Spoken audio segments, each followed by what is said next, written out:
आज मैं आपको एक ऐसी कहानी सुनाने वाला हूँ जहाँ आसमान से शुरू हुआ सफर समुंदर में जाकर खत्म होता है। एक साधारण फ्लाइट अचानक हादसे का शिकार हो जाती है और कुछ ही पलों में सब कुछ बदल जाता है। लेकिन असली डर तब शुरू होता है जब ये बचे हुए लोग समझते हैं कि वो अकेले नहीं हैं। इस गहरे पानी में उनके नीचे छुपा है असली खतरा, भूखे शार्क जो हर एक को अपना शिकार बनाने के इंतजार में है। चलिए शुरू करते हैं आज की फिल्म डीप वाटर 2026 की पूरी कहानी।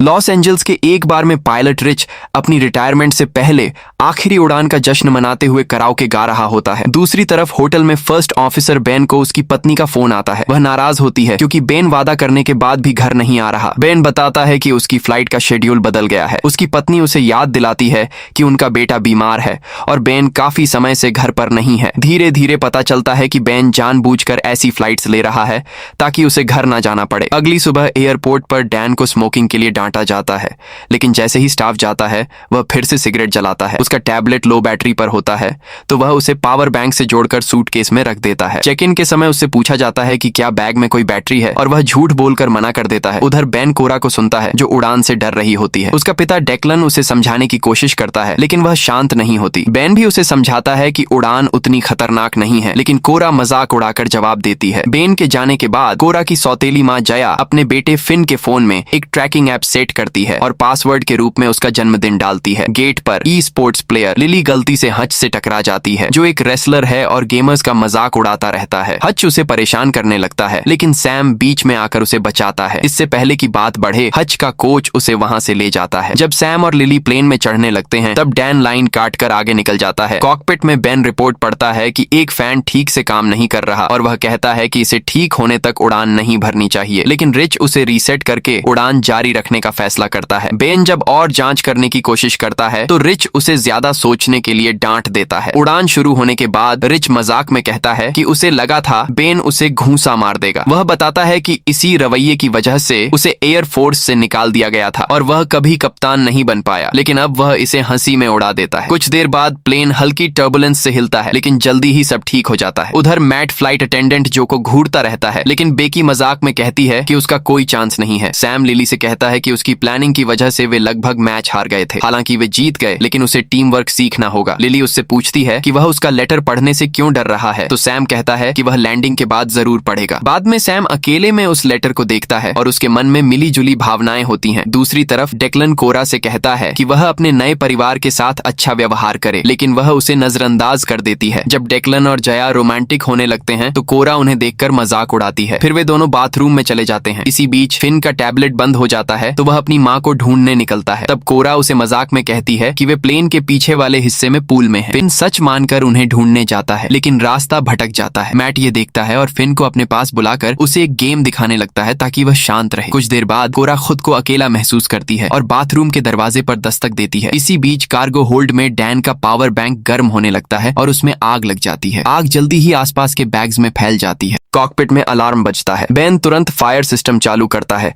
लेकिन वह ठीक से काम नहीं करता। फिर वह एयर ट्रैफिक कंट्रोल से बात करता है और नजदीकी एयरपोर्ट पर इमरजेंसी लैंडिंग की अनुमति लेता है। क्रू के 2 सदस्य कार्गो होल्ड में जाकर आग बुझाने की कोशिश करते हैं लेकिन आग बहुत तेजी से फैलती है और उनके पास मौजूद उपकरण कम पड़ जाते हैं। अचानक प्लेन जोर से हिलता है और झुक जाता है। अंदर रखे कंटेनर लुढ़क कर गैस टैंकों से टकरा जाते हैं जिससे एक छोटा धमाका होता है और आग और फैल जाती है। एक टैंक दीवार तोड़कर बाहर निकल जाता है जिससे प्लेन का प्रेशर टूट जाता है। प्लेन तेजी से नीचे गिरने लगता है। उसी दौरान एक टैंक फर्श तोड़कर केबिन में आ जाता है और एक यात्री को लगकर उसकी मौत हो जाती है। जोरदार झटकों की वजह से डेक्लन और जिहियो बाथरूम के अंदर सिर टकराकर बेहोश हो जाते हैं। केबिन का प्रेशर खत्म होने से सामान इधर उधर उड़ने लगता है और कई लोग घायल हो जाते हैं। कोरा लगभग प्लेन से बाहर गिरने वाली होती है लेकिन लिली समय पर उसे पकड़ लेती है। सभी लोग ऑक्सीजन मास्क पहन लेते हैं सिवाय डेक्लन और जिहियो के जो अभी भी बेहोश होते हैं। कुछ देर बाद रिच बड़ी मुश्किल से प्लेन को कंट्रोल में लाता है और उसे स्थिर कर देता है। वह अनाउंसमेंट करके यात्रियों को आग के बारे में बताता है और उन्हें शांत रहने के लिए कहता है। साथ ही गुआम एयरपोर्ट की तरफ जाने की जानकारी देता है। सैम बाथरूम से निकलकर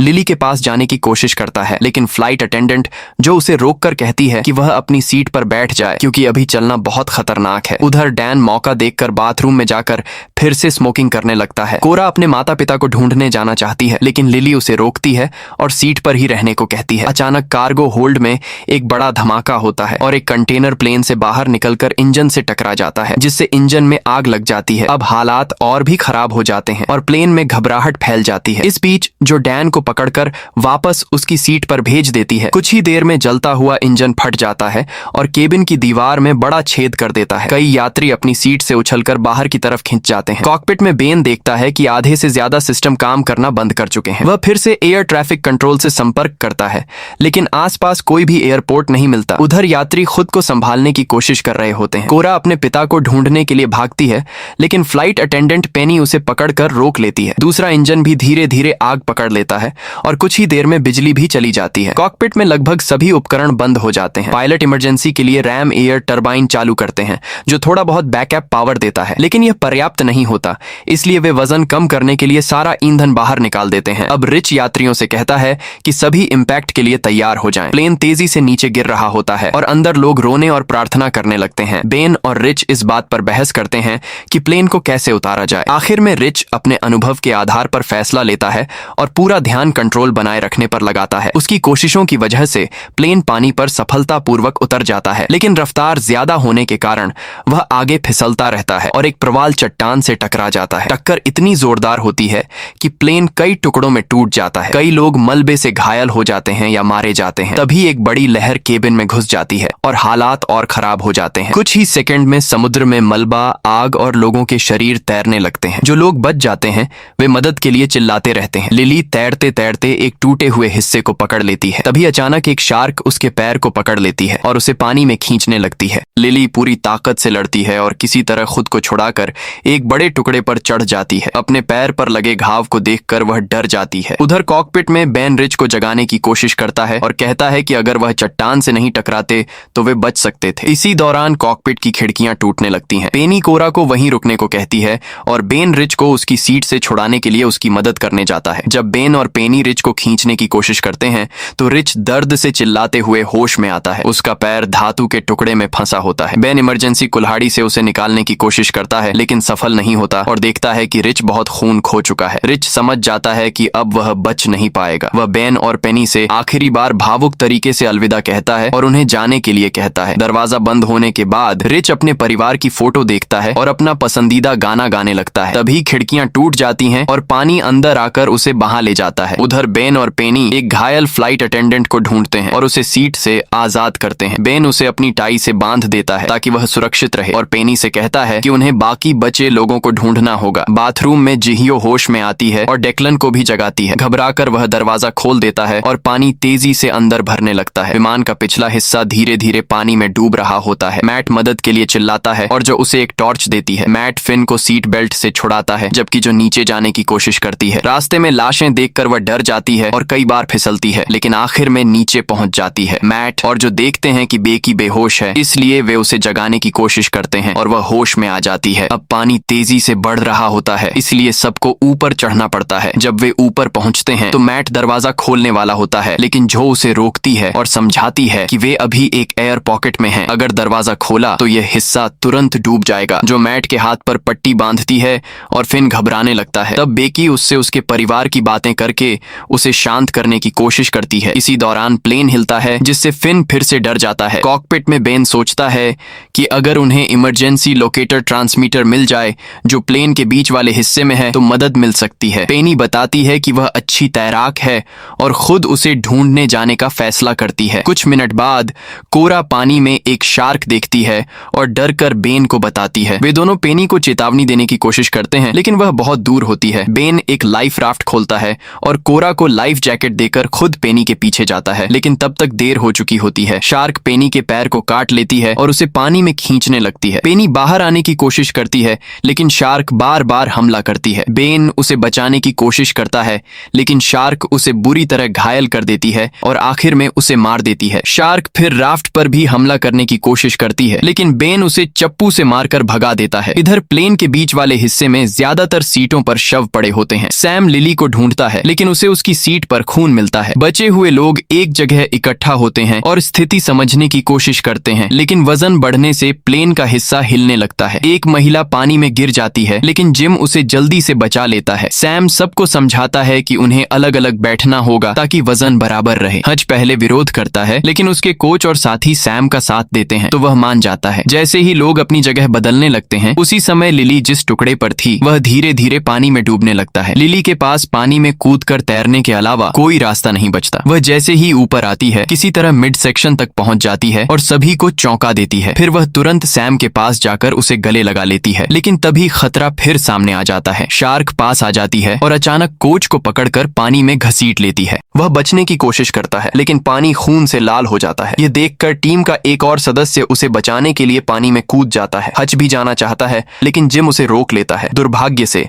शार्क दोनों को मार देती है। इसके बाद हच गुस्से में सैम को दोष देता है और उस पर हमला कर देता है। जिम बीच में आता है, लेकिन उसे भी चोट लगती है। तभी बेन वहां पहुंचता है और हच को खींचकर अलग करता है। वह सबको शांत रहने के लिए कहता है, वरना कोई नहीं बचेगा। उधर प्लेन के पीछे वाले हिस्से में जो बताती है कि उनके पास ज्यादा हवा नहीं बची है। मैट कहता है कि अगर वे यहीं रहे तो कोई उन्हें बचाने नहीं आएगा, इसलिए वह बाहर जाकर मदद ढूंढने का फैसला करता है। वह पानी में कूदता है और तेजी से तैरता है, रास्ते में मलबे और लाशों से बचते हुए। उसकी शर्ट फंस जाती है, लेकिन वह जल्दी से खुद को छुड़ाकर ऊपर पहुंच जाता है। वह मदद के लिए चिल्लाता है, तभी कोई उसके कंधे पर हाथ रखता है। ये डेक्लन होता है, जो एक दरवाजे के सहारे तैर रहा होता है और उसके साथ जया का शव भी होता है। वह कोरा का नाम लेता है, लेकिन तभी एक शार्क उसे पकड़कर नीचे खींच लेती है। इधर मिड सेक्शन में बेन सभी को लाइफ जैकेट और दूसरा राफ्ट ढूंढने के लिए कहता है। वह खुद स्टोरेज में जाकर ट्रांसमीटर ढूंढता है। उसे मिल जाता है, लेकिन गलती से उसका एंटेना गिर जाता है। वह तुरंत पानी में कूदकर उसे वापस ले आता है। सभी लोग राफ्ट पर चढ़ने लगते हैं और बेन ट्रांसमीटर चालू करता है। तभी उसे दिखता है कि कोरा अभी भी अपने पिता को ढूंढने के लिए पीछे खड़ी है। वह ट्रांसमीटर डैन को देकर कोरा को बचाने दौड़ता है और ठीक समय पर उसे शार्क के हमले से बचा लेता है। तभी प्लेन फिर से हिलता है और एक बड़ी लहर अंदर घुस जाती है, जिससे कई लोग पानी में गिर जाते हैं। डैन जल्दी जल्दी ऊपर चढ़ने की कोशिश में ट्रांसमीटर गिरा देता है। उधर जिम बेन और कोरा की मदद करता है। सैम एक सूटकेस पकड़कर हच को बचाने के लिए उसकी तरफ तैरता है। तभी दो शार्क उनके आसपास घूमने लगती हैं। राफ्ट पर बेन ट्रांसमीटर के बारे में पूछता है तो डैन मानता है कि उसने उसे गिरा दिया। बेन गुस्सा हो जाता है, लेकिन डैन उल्टा उसी को दोष देता है। जब वे सैम को मदद के लिए चिल्लाते हुए सुनते हैं तो बेन उसे बचाने का फैसला करता है। डैन मना करता है, लेकिन बेन उसे घूंसा मारकर फैसला लेता है कि वे मदद करेंगे। कुछ लोग डैन को रोकते हैं और उसे दूसरी नाव में जाने नहीं देते। बेन और जिम तेजी से राफ्ट लेकर सैम और हच तक पहुंचते हैं और उन्हें शार्क के हमले से ठीक पहले बचा लेते हैं। उधर प्लेन के पीछे वाले हिस्से में आवाजें आने लगती हैं और जो समझ जाती है कि अब वहां रहना सुरक्षित नहीं है, इसलिए वह फिन और अपने लिए लाइफ जैकेट निकालती है और निकलने की तैयारी करती है। बेकी अब इतनी बूढ़ी और घायल हो चुकी है कि वह तैर नहीं सकती, लेकिन जॉय उससे वादा करता है कि वो उसके लिए वापस आएगा। फिन और जॉय पानी में गोता लगाकर केबिन की तरफ तैरते हैं। अंदर जाते समय उन्हें एक लाश देखकर झटका लगता है और उनकी थोड़ी सांस भी कम हो जाती है। फिर भी वे किसी तरह ऊपर सतह तक पहुंच जाते हैं, जहां उन्हें मैट की लाश पास में तैरती हुई दिखती है। वहां एक लाइफ राफ्ट भी होता है, तो जॉय उसे एक्टिव कर देता है। जब वो फिन को उस पर चढ़ाने लगता है, तभी एक शार्क उस पर हमला करती है और उसे पानी के अंदर खींच ले जाती है। काफी संघर्ष के बाद जॉय वापस फिन तक पहुंचता है और दोनों मिलकर किसी तरह राफ्ट पर चढ़ जाते हैं, लेकिन जॉय बहुत ज्यादा खून बह जाने की वजह से बेहोश हो जाता है। फिन मदद के लिए चिल्लाता रहता है, तभी एक शार्क बार बार राफ्ट से टकराने लगती है। झटकों की वजह से फिन वापस पानी में गिर जाता है। दूसरे राफ्ट पर लिली को एक आवाज सुनाई देती है और वह ऊपर देखती है तो एक प्लेन दिखाई देता है। सब लोग चिल्लाते हैं और हाथ हिलाते हैं, लेकिन प्लेन बिना रुके उड़ जाता है। कुछ घंटों बाद पानी लगभग खत्म हो जाता है। बेकी समझ जाती है कि वह बच नहीं पाएगी। वह अपनी पोती की फोटो देखकर अलविदा कहती है और अपने जीवन के लिए शुक्रिया अदा करती है। रात में एक रेस्क्यू हेलीकॉप्टर उस इलाके में तलाश शुरू करता है। उन्हें पास में एक चाइनीज फिशिंग ट्रॉलर दिखता है, तो वे उनसे मदद के लिए संपर्क करते हैं। राफ्ट पर हच सैम को उसे बचाने के लिए धन्यवाद देता है और कहता है कि वह लिली को अपने दिल की बात बता दे। सैम कहता है कि टीम के नियम इसकी इजाजत नहीं देते, लेकिन हच कहता है कि कोई उन नियमों को नहीं मानता। कोरा दुखी होती है क्योंकि उसने अपना परिवार खो दिया है। बेन उसे दिलासा देता है और कहता है कि अब वे ही उसका परिवार हैं। वह उसे अपने परिवार की एक पुरानी फोटो दिखाता है। तभी हेलीकॉप्टर उन्हें देख लेता है तो बेन फ्लेयर जलाकर अपनी लोकेशन दिखाता है। एक गोताखोर नीचे उतरता है और सब लोग उसे शार्क के बारे में चेतावनी देने की कोशिश करते हैं, लेकिन वह सुन नहीं पाता। जैसे ही वह पानी में पहुंचता है, शार्क उस पर हमला कर देती है। हेलीकॉप्टर उसे ऊपर खींचने की कोशिश करता है, लेकिन शार्क उसे छोड़ती नहीं। आखिरकार गोताखोर का एक हाथ और एक पैर चला जाता है। वह अभी भी पानी के पास होता है,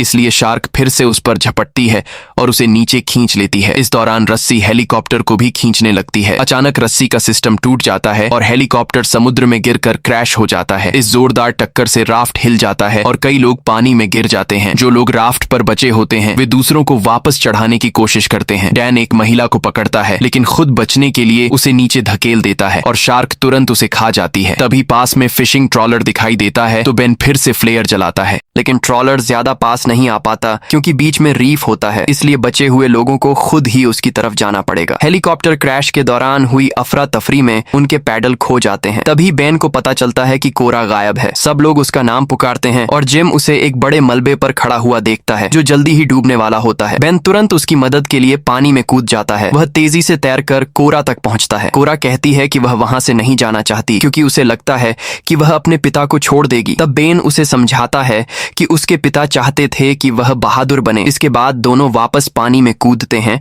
और तैरने लगते हैं, जबकि बाकी लोग भी अपने हाथों से तैरकर आगे बढ़ने की कोशिश करते हैं। थोड़ी ही देर में शार्क उन्हें घेर लेती है। एक पल के लिए बेन पानी के अंदर गायब हो जाता है, लेकिन फिर वापस आकर फ्लेयर से एक शार्क पर हमला करता है, लेकिन दुर्भाग्य से ये उनका आखिरी फ्लेयर होता है। ट्रॉलर का कप्तान इसे देख लेता है और अपने जाल में फंसी सारी मछलियों को पानी में छोड़ने का आदेश देता है। शार्क तुरंत मछलियों की तरफ चली जाती है, जिससे लोगों को थोड़ा मौका मिल जाता है। राफ्ट पर डैन को सिगरेट का एक पैकेट तैरता हुआ दिखता है और वह उसे उठा लेता है, लेकिन जब वह उसे जलाने की कोशिश करता है तो उसका लाइटर काम नहीं करता। तभी अचानक एक शार्क पानी से बाहर कूदती है और उसे पकड़कर नीचे ले जाती है। सुबह तक ट्रॉलर सभी बचे हुए लोगों को बचा लेता है। सैम लिली से कहता है कि उसका लिखा हुआ खत पानी में खो गया, इसलिए वह उसे पढ़ नहीं पाया। लिली कहती है कि उसे पहले से ही पता है कि उसमें क्या लिखा था, लेकिन वह टीम के नियमों की वजह से कुछ कह नहीं सकती। थोड़ी झिझक के बाद सैम उसके माथे को चूमता है और लिली उसके गाल पर किस करती है। दूसरी तरफ कोरा अभी भी अपने परिवार को याद करके दुखी होती है। जब उसे पता चलता है कि अब फोन में नेटवर्क आ रहा है तो वह बेन का फोन लेकर ट्रैकिंग ऐप से फिन की लोकेशन ढूंढती है। वे तुरंत ये जानकारी कप्तान को देते हैं और ट्रॉलर उस दिशा में बढ़ता है। वहां पहुंचकर उन्हें पहले जो मिलती है, लेकिन वह प्लास्टिक हटाकर फिन को दिखाती है। भाई बहन एक दूसरे से मिलकर भावुक हो जाते हैं और कोरा आखिरकार माफी मांगती है। जो बेकी के बारे में पूछती है और बेन को उसे दुखद खबर देनी पड़ती है। बाद में बेन अपने बेटे की नई तस्वीरें देखता है जिससे पता चलता है कि उसे कैंसर है। ये देखकर वह टूट जाता है और अपने परिवार को कॉल करके कहता है कि वह घर वापस आ रहा है। अंत में मैसेज आता है, अगली वीडियो में एक ऐसी डरावनी कहानी बताऊंगा